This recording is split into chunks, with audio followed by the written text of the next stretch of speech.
kakaland mo lang sa Singapore and gusto mo makatry ng local Singaporean breakfast, tara, samahan mo kami kumain dito sa Yakon Kaya Toast Coffee Shop located here in Jewel Changi Airport. Umorder nga ako nitong set A which is the Kaya Toast at ang favorite ko ay ang set F which is the steam bun Kaya Toast. Pina-upgrade ko yung coffee to iced coffee and it cost me additional $1.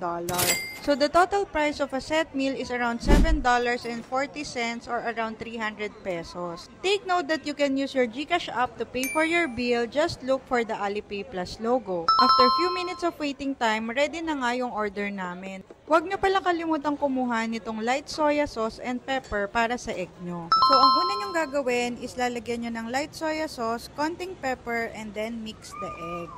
Tapos, ididip nyo na yung Kaya Toast or steam bun bread nyo dun sa may egg.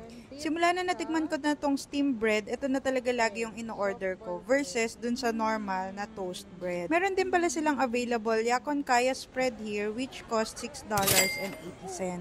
So, kung gusto nyo pa ng mga local Singapore food recommendation, make sure to save this and follow me for more. Thank you for watching. Bye!